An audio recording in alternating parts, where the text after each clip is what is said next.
Alright, well our landscape project is starting. I already sprayed the outer 3 feet. You can see the orange marker for the how wide it was going to be. This is the back, well, the west side of the house.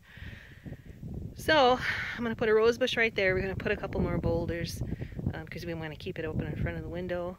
And I'm going to keep it open in front of the window there. That's the basement window. And then I'm just going to put two, I think they're 5 feet tall, grasses and then a climbing vine so it won't block the window out of the bathroom there. And I started planting some around the front.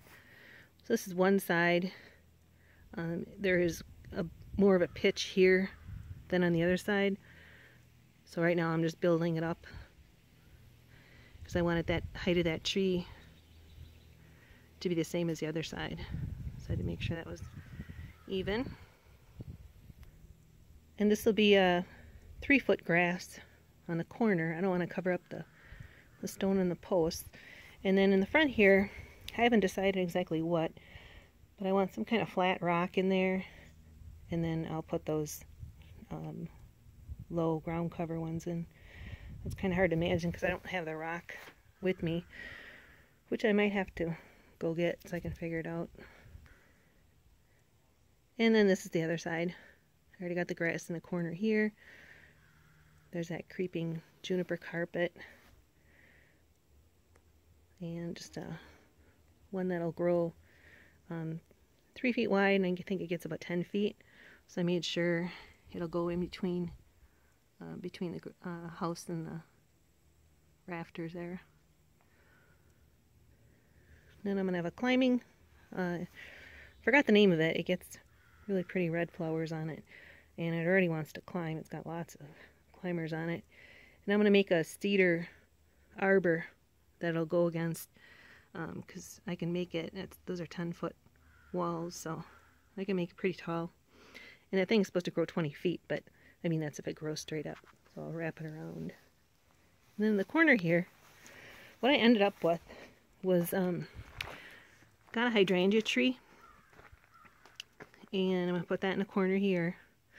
This gets a little bit of sun in the morning, but not a whole lot, which is okay. This one wants part sun, so I think it'll do fine.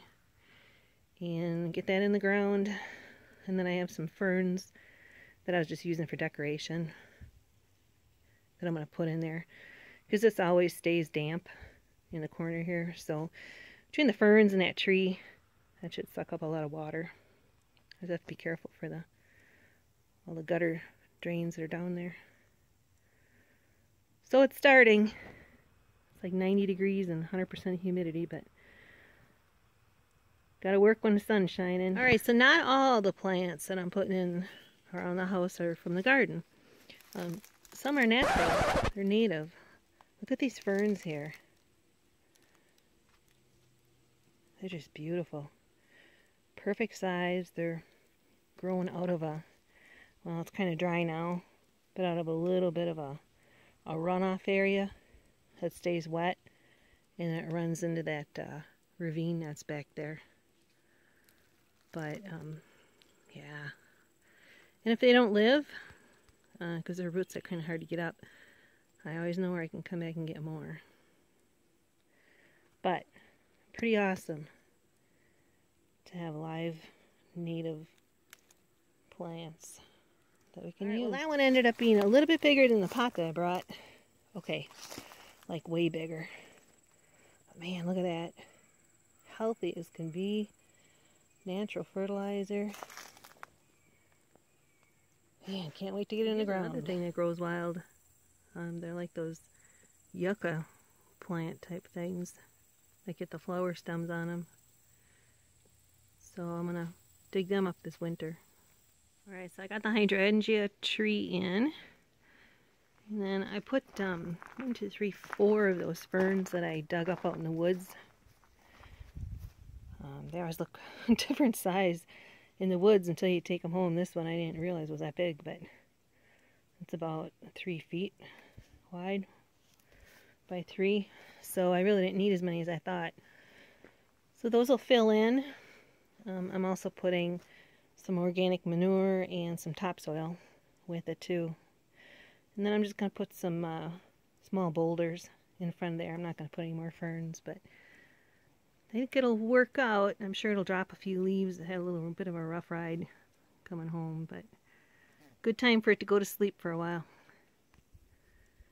And in front of the door here, there's going to be the sidewalk. You can see the orange lines there.